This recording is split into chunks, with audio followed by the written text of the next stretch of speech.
Welcome to the Butterfly Effect. I'm Chris Horner. This is stage 18 of the 25 Tour de France, brought to you by Baker Tilly. Big shout out to Baker Tilly for sponsoring every episode of the Butterfly Effect for the 25 Tour de France.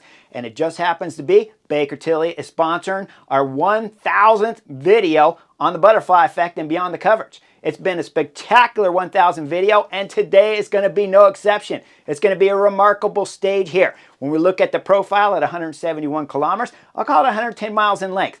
3 categorized climbs: Col de Glandon, Col de Madeleine, and Col de la Loze up there. These climbs are monster climbs. They're all 3 HC climbs that are going to highlight the race today, and you know it's going to be a GC battle. But when we come into the kilometer zero, if I back you up to the neutral zone section, everybody's got a serious face. Even Johnny Madeleine in the green jersey, the sprint competition jersey, has got a serious face. We look over at Lenny Martinez. He looks crazy serious. Later, we'll see the director sportif in the neutral zone section tell Lenny Martinez, hey, smile a little bit. You know that was happening when he was watching it live when they were sitting at the line, where Lenny Martinez was stressing out because he's tied with KOM points with Tadej Pogacar. And we know after yesterday's magnificent Lidl-Trek ride throughout the sprint stage yesterday, that gained Johnny Madeleine maximum points back there. He won the stage. He got 5th in the intermediate sprint competition. This kid just went from 11 points up on Tadej Pogacar to 72. So he's still taking it a little bit serious because he doesn't know exactly for sure how his team's going to race for him. Or does he? Well, let's take you into kilometer zero and find out. Well, as the peloton comes through kilometer zero, Lidl-Trek's on the front. 6 guys on the front and Johnny Madeleine sitting on the Lidl-Trek train. Magnificent strategy right here. This is the way they should have been doing it on every mountain stage when the sprint points competition comes up this early. So Lidl-Trek's going to drive it on the front for 25 kilometers thereabouts. Then we come into the intermediate sprint. Johnny Madeleine waxes everyone, grabs maximum points. That adds another 20 points to his total, so we're up to 92 points over Tadej Pogacar for Johnny Madeleine. Big shout out right now to Lidl-Trek that's doing Tactic 101 beautifully here on stage 18 of the Tour de France. Okay, everyone was calm throughout the first 25 kilometers, but now the action starts. It's Wout van Aert, Tim Wellens going up the road. They're in about 6-rider group thereabouts, and the peloton's kind of catching them, and then Tim Wellens starts going solo. I'm sitting on the Chesterfield. Tim Wellens, are you a knucklehead? You guys have raced pretty much perfect throughout the Tour de France so far here for 17 stages. Now the 18th stage starts. It's my 1000th video up here for Garrett and I that are doing the Butterfly Effect and beyond the coverage up here. So we're looking at what has been a perfect record going for Tadej Pogacar at the 25 Tour de France for Team UAE Emirates. And now we're looking at a knucklehead named Tim Wellens. He's driving solo. When we look at the radio communication from his director sportif, remember it comes in later, the radio from the director sportif says, hey Tim, don't use a ton of energy, but nobody's listening. Tim's going full ape up here. He's going to go solo on this stage. Okay, he gets some more company. It's the big guy, Wout van Aert. Then he's got 3-4 other riders with him. Guys, this is going to be a magnificent stage. I won't get all the totals right, but I can tell you right now, Tim Wellens is a knucklehead. Wout van Aert's latched on. They're going up this dam right here with the climb. And before we even get into the first climb, the Col de Glandon, and if you look at the sign that led into this climb when Tim Wellens was drilling it, it says Poggy there to the right, but Tim Wellens was looking to the left. He didn't see it, and he probably forgot he's supposed to be racing for Tadej Pogacar. Well, he's drilling it once the climb starts proper. They go into it with about 50-second gap. With this gap, we start seeing the other guys. Caden Groves was in this group. I don't know what he's doing. Intermarché rider was in the group. They're both getting dropped too. And chaos is happening in the back of the peloton. Eventually, we're going to see that Wout van Aert gets dropped. The big guy's getting dropped. But we see up there that Tim Wellens is still drilling it. So Tim Wellens drilling. He's got Alexei Lusenko with him for company, and Wout van Aert's coming out the back. Then we see Primoz Roglic and Jorgensen attacking the peloton. Primoz Roglic attacks Matteo Jorgensen from Bismilisa bike. Roglic is knucklehead here too. He didn't look up the road. Just up the road as we show you that Primoz Roglic is passing through Wout van Aert. Wout van Aert's getting dropped by Primoz Roglic, but Jorgensen's just behind him. What do you think Wout van Aert's going to do, Primoz Roglic? You guys used to be teammates. Why didn't you stay with Jorgensen, wait for you and Jorgensen to catch Wout van Aert? You know Wout van Aert would have drilled it. You wouldn't have to be up there and be a knucklehead. Instead, I got to call the number 2 best rider in the world a knucklehead. I know he's not number 2 at the Tour de France on stage 18, but his resume overall is spectacular. That's why I got him number 2. All right, he went up the road. Wout van Aert pulled Jorgensen back up. Of course he did. Then Wout van Aert blows off, and we start seeing about 12 riders form up there in the front of the group. That means Tim Wellens is part of the 12 up there, but we see two AG2R riders, and it's Bruno Armai that's throwing down. Felix Gall's in this group. He's top 10, 7th on the general classification, around 15 minutes, give or take, one spot this way or that way. As he's drilling it, though, and Primoz Roglic is in that front group, they got some company. Our Ensman's in that front group. He's a good climber. There's no doubt about that. And when we look further back, we see that it's Ben O'Connor. Ben O'Connor from Jake Olula's bridging the gap. He's the last guy to bridge onto this group here. I'll call it about 13 riders. And the gap is 50 seconds, a minute and 10 right now, but it starts going out to a minute and 40 eventually. There's another group of about 6 riders back there chasing, but they're not going to catch on, so we're going to forget about those. Otherwise, we'd be here for hours. Then you might as well watch the stage live. So as we see the riders of about 13 riders going up the road, Bruno Armai is throwing down, guys. He's going full gas because his teammate Felix Gall, who's won stages at the Tour de France, this very stage was the one that Poggi blew apart on at the 23 Tour de France when he said, "I'm dead, I'm gone, that's all I got." So Felix Gall knows this stage for sure. That's why he's got Bruno Armai drilling it on the front. Primoz Roglic sitting on. Ben O'Connor sitting on. Jorgensen made it up in this front group. Primoz Roglic 5th on the general classification. It's a little bit of pressure up here, but not pressure for Tadej Pogačar, because the best rider is going to be Primoz Roglic 5th on general classification, and he's way down on time. So UAE team members are riding the front, but they're taking it nice and easy back there as they're going up this first category of climb here. That's HC on stage 18. We go back up to the front. We see Lenny Martinez, the KOM jersey. He made this front group of 13 riders, but he's hurting at the back. He's going to go back to his car. He's going to grab some sticky bottles right here from his car. Lenny, you always got to remember to fake it a little bit better than that instead of just holding on to the bottles as your director's trying to get you back up there. Takes a bunch of bottles, doesn't really take them, but he gets back up to the back of the group there. They'll go up over the top of the KOM. Lenny Martinez will grab himself maximum points, but he's going to get fined later because I'm sending you guys this video after the stage. I know he loses some KOM points, but they give him some KOM points still, even after the sticky bottle. After this, they start this crazy descent. I mean, it's twisty, it's technical, and it's blowing up back there. Lenny Martinez is opening up gaps all over the place, and Tim Wellens is having to close gaps. You get further down the descent, there's a crash there from Mühlberger from Movistar. As he crashes, Tim Wellens is coming around, just makes it through without going down, and he's closing the gap up on the next switchback. Crazy technical descent, and bodies are all over the place. We go up and we come into the valley here, and we see our Ensman and Jorgensen are up the road together, but they've left the group behind. Are you a knucklehead, Matteo Jorgensen? What are you doing? Our Ensman, are you a knucklehead? What are you doing up here? These two guys start rolling together. Now, when they start working together, I'm sitting back there like, why are you guys working together? Tim Wellens is back there from UAE team members. He closed the gap up to the front of that group, so we know Bruno Armai is pulling on the front. I already told you guys multiple times, Bruno Armai's driving it on the front of this group because he has Felix Gall there. So if you got a guy that's going to sell out all the way in and up, as far up the next climb as he can possibly get, and it's the Col de Madeleine is the next climb coming up, you don't want to be driving down the descent through the valley if you're Jorgensen and Arensman, but you two guys are knuckleheads. All right, they come into the Col de Madeleine. They got a little bit of a gap. We'll call it about 40 seconds on the group behind. The peloton's got about 2.5, 3 minutes, if I remember correctly. Time's all over the place. But as we start going up this climb, we see Tim Wellens blow right away out of this group of about 11 riders because 2 knuckleheads are up the road.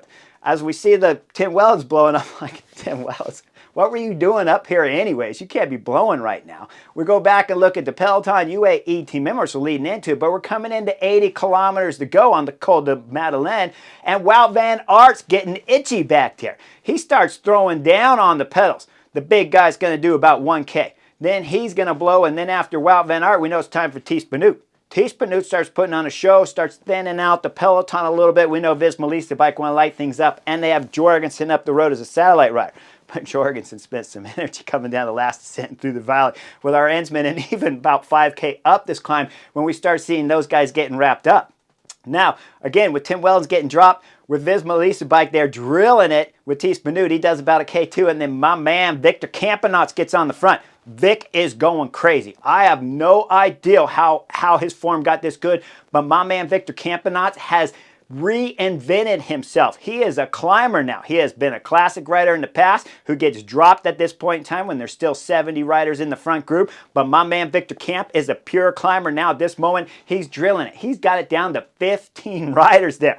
As he's drilling it on the front, we look at Tim Wellens coming back in the Belgium, the sparkling Belgium championship jersey that he won just before the Tour de France. But he's not feeling that way today because he's blowing straight off the back of the group here. He did nothing for Tadej Pogačar in this stage at all. And when the cameras come up to him as he's coming out the back, Tim Wellens doesn't even bother looking over at the camera because you know you don't want to show your mug on TV at this moment after the kind of tactics you just displayed. You have left Tadej Pogačar without a climber here on the Queen stage of the 25 Tour de France. Up front, my man Camp is still drilling down as Tim Wellens was going out the back. Camp will do 4 kilometers on the front of the peloton in spectacular style. Down to 15 guys, all of the favorites up there. UAE team members still had Adam Yates. They still had, of course, Narvaez in there, and Solaire's been in there, but Solaire's been hurting a little bit. If we go up and look at Visma Lease bike, my man Camp is just getting ready, done with his work after about 4K. It's time for Sepp Kuss to go to work. As Sepp Kuss starts drilling it, the GC favorites start blowing up all over the back. Kevin Vauquelins has dropped out the back, and Sepp is doing a magnificent job here. His 23 Vuelta legs are back. He's looking fantastic. He's drilling it. Then we see Jonas Vingegaard attack. Once Jonas Vingegaard attacks with about 4.5 kilometers left on the Col de Madeleine, he blows it up. Tadej Pogačar's locked on his wheel. Lipovitz, Bora, Hansgrohe, he's finding some form. Guys, he's dangling and dropping off the back, but when Sepp was drilling it, he was part of that group, that 4. Now he's drilling, now he's falling off the back, though, because Jonas Vingegaard's dragging Tadej Pogačar up the Col de Madeleine.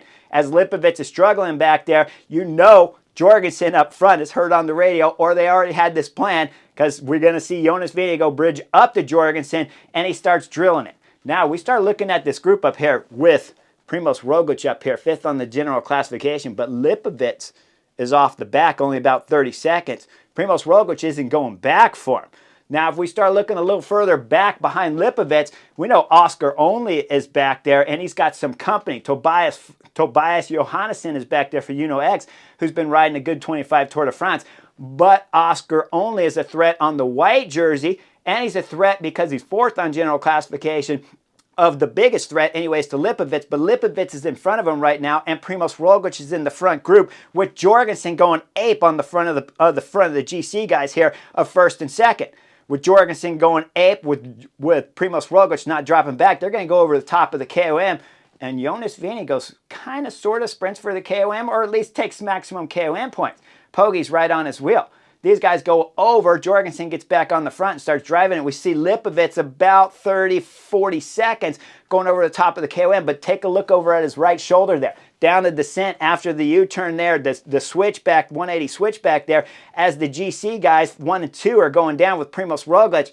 Lipovitz is struggling by himself, and Primoz Roglic is still not waiting. At this moment, I'd have waited if I'm Primoz Roglic, because for sure the two could work together. Intelligence would tell you in this front group, it's only Jorgensen pulling. He's going to have to pull all the way down the set, and he's going to have to pull into the valley into the last 26 kilometers to go if they want to stick to a tactic 101. So if I'm Primoz Roglic, I'd have dropped off, grabbed Lipovitz. You have 3rd and 5th on the general classification. Come down this descent, and you're putting time on Oscar Only back there. Now, you still have Felix Gall up here in this front group here, but he's further back on GC too. So Jorgensen drives it all the way into about 43 kilometers to go when they come into what we can kind of consider the valley. It was a technical twisty descent like crazy. Jorgensen blew it up like he did on the first descent, but this time it made a little more sense because Jonas is on his wheel. When they come into 43 kilometers to go, and it starts to somewhat flatten out. It's never flat. It's always technical, and it's always narrow and crazy. We see Primoz Roglic, he wants to take a nature break. Okay, you want to take a nature break at the bottom, but let's back the film up just a hair as we see Jorgensen started arguing with Primoz Roglic because he wants him to rotate through. So we see Jonas on the front, Jorgensen arguing with Primoz Roglic. Primoz Roglic is like, I'm not going to pull. I got Lipovitz back there. Why would I do that? Then Jorgensen goes back to some of the other guys like Felix Gall, and he's trying to argue with Felix Gall to start pulling. Felix Gall's like, why am I going to start pulling?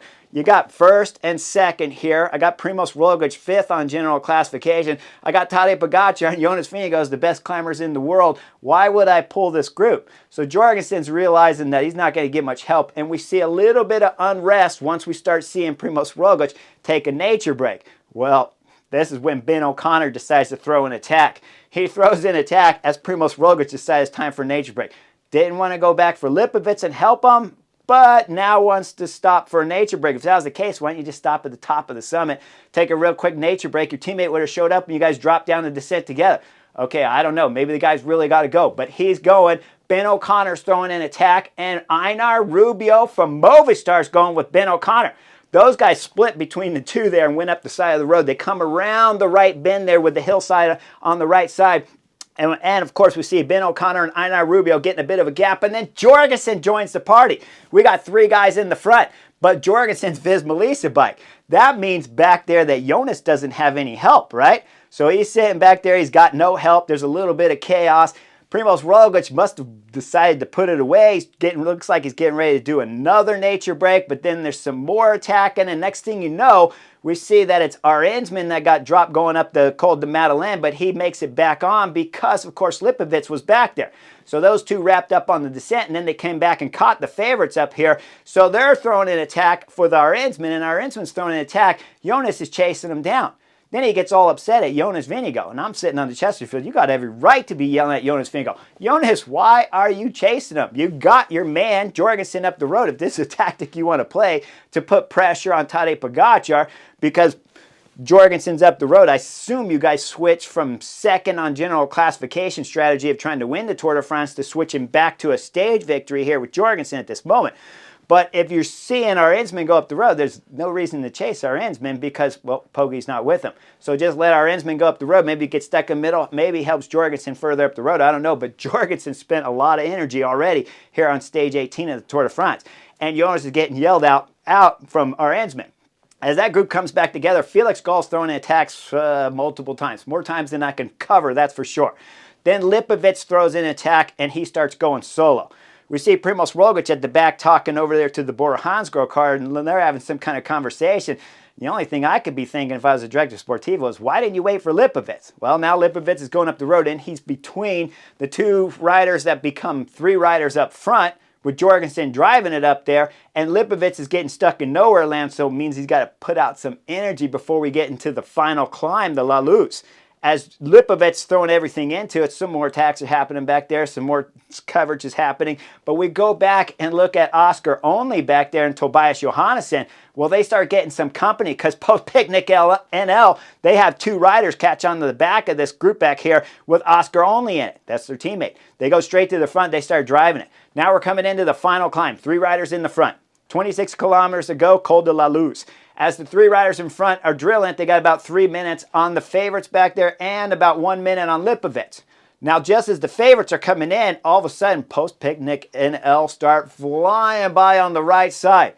That means Tadej Pogačar's got reinforcements. He was isolated going up over the last final 5 kilometers and down the descent. So if something happened to him, he didn't have any teammates. But now he's got teammates. He's got Soler there. Jonathan Narvaez is there. Adam Yates is there. And Visma Bike's got some company because Sepp Kuss and Simon Yates is there when I should have said Adam Yates for UAE team members. But both brothers are there, so forgive me. As we go up front, Jorgensen starts having some problems. He starts dropping off the two leaders of Ben O'Connor and Einar Rubio, and he starts dropping back, and you see him on the radio. At this moment, you got to wonder, is he being called back? But you wonder if he's being called back because they have Simon Yates back there, and they have Sepp Kuss for Jonas Vingegaard if they want to start driving it. UAE team members are on the front, or were on the front when it started, but now Simon Yates is drilling it on the front. We're going to go up to the two breakaway riders into just under 16 kilometers to go, and Ben O'Connor throws a little acceleration on the pedal, and we'll see Einar Rubio start to fall off the gap as Ben O'Connor, the Australian rider, is going up the road. Won stages here at the Tour de France when we're talking about teens a few years back. So he knows he needs a stage victory right here to start justifying his contract over there. Jaco Lula, the Aussie rider's throwing everything into it. We go back and look at Simon Yates on the front of the peloton as Jorgensen's getting caught. Jorgensen can't do anything to help. He blew his legs up. He blew his legs up spectacularly here at stage 18. He was a knucklehead for dropping down that descent with our Ensman. Now he's paying the price for all of the time on the front. Not a knucklehead for riding back there for Jonas Vingegaard. Visma bike only had that plan left after they were a knucklehead throughout the first week and a half here at the Tour de France. Their only plan was to try to put pressure on Tadej Pogačar. They've done it, but they've done it by putting pressure on him, but they haven't achieved what they wanted. As we see Jorgensen dropping out. Now Simon Yates was on the front. He blows. Jonathan Narvaez is going to take over and start setting some tempo on the front. We go back up and look at Ben O'Connor. He's holding a solid gap as he's coming into about 5 kilometers to go. That gap's at about 3 minutes. Then we see Jonathan Narvaez blow back there. As Narvaez blows, it's time for Adam Yates to get on the front. Jonathan Narvaez did a fantastic job, but Adam Yates is going to start lifting the tempo, and we start seeing this group get smaller and smaller. With the pace there of Adam Yates driving it on, Tadej Pogačar still locked on, Jonas Vingegaard's locked on. UAE team members look like they're trying to go for the stage victory right now. But remember, they've been down not 1 but 2 riders because Almeida's out. Sivakov rode solid today, but Tim Wellens rode like a knucklehead. So we look right now as Adam Yates is drilling it on the front. Tobias Johannes and Felix Gall are going to start dropping off the back. Felix Gall's going to struggle to hold on to this group. We're coming into 3 kilometers to go. Ben O'Connor's got a 3-minute gap. At this moment, you got to start believing if you're an Aussie fan. There's no doubt about that. Ben O'Connor's looking fantastic. We go further back down. Primoz Roglic is struggling. He's struggling to stay on this group here. We're only talking about 6-7 riders. Tadej Pogačar looks fantastic. Jonas Vingegaard looks okay. There's no doubt about that. Adam Yates is still drilling it on the front. Everybody's hurting in this group. We go up to 2 kilometers to go. The gap still hold at 3 seconds at this moment. You know for sure Ben O'Connor looks like a surefire victory here at stage 18. But he's still got to pull out the steepest section as it starts getting foggy out there. The roads start getting wet and the climb is getting steeper and steeper. The Australian rider's throwing everything into it. We look further back. Bam! We start seeing attack from Jonas Vingegaard. Jonas Vingegaard throws an attack. Tadej Pogačar is locked on there. Oscar Only has come back from the dead. He got dropped on the previous climb. He's still holding on to the speed here of Jonas Vingegaard. Everybody else has been dropped. Primoz Roglic is dropped. Lipovic was dropped way before Primoz Roglic. Roglic is not waiting for Lipovic back there. Felix Gall's gotten dropped off the back. Jonas Vingegaard's driving it on the front. But up front, we look at Ben O'Connor as he's coming into the final steep ramps here at about 400 and 300 meters to go. Ben O'Connor's looking fantastic. He's going to drive all the way into the finish. He's going to sit up just a little bit early. Arms are going to go wide up in the air with a big-time roar. And then he's got a right fist pump going up to the air as he nears the finish line. Grabs his bar, crosses the finish line. And you see him with his swan ears. They're trying to get a little bit warmer and get celebration. We look further down. Einar Rubio's still out there. It's 450 meters to go. Now when we see Einar Rubio struggling, remember, he can get second here at the Tour de France stage 18. But Tadej Pogačar has decided to throw in an acceleration. With acceleration of Tadej Pogačar, Jonas Vingegaard and Oscar Only pop back there. Oscar Only first, Jonas Vingegaard second. Poggi's going solo. Poggi will come past Einar Rubio there at about 250 meters to go. As he passes the Movistar rider, he keeps accelerating on the pedals. Once he gets up to about 100 meters to go, he starts to back off the pedal. We see Jonas Vingegaard catching Einar Rubio in the back picture, but Tadej Pogačar across the line for second here on stage 18. Grab himself 6-second time bonus and some more time as he's got a gap back there. 5-10 seconds, we'll call it to Jonas Vingegaard as he crosses the line here for third on the stage for 4-second bonus. Behind him, Oscar Only crosses the line for fourth, and Einar Rubio across the line for fifth on today's stage 18. Fantastic ride from Einar Rubio that followed the wheels correctly throughout today's stage. When we look further back, Primoz Roglic across the line losing about a minute. Lipovic will lose some more time on Primoz Roglic, but he will still hold third on the general classification, but lose a ton of time to Oscar Only. So when it was all said and done, Tim Wellens was a knucklehead. Primoz Roglic, bit of a knucklehead. It's a little bit of a close call there, but I would have gone back for Lipovic because he's third on general classification while wearing the white jersey that you put at risk there to Oscar Only that had a fine ride because he got back there and had some help from two of his teammates and finally bringing him back up to the front group before the final climb started. Like and subscribe, guys. Today's stage was magnificent. I'll see you guys for stage 19 of the Tour de France, which just happened to be shortened down to under 100 kilometers. We're talking about 95 kilometers for tomorrow's stage. So it's going to be a vicious start from zero all the way into the finish of tomorrow's stage 19 of the Tour de France. Like and subscribe. I'll see you guys on the next edition real soon.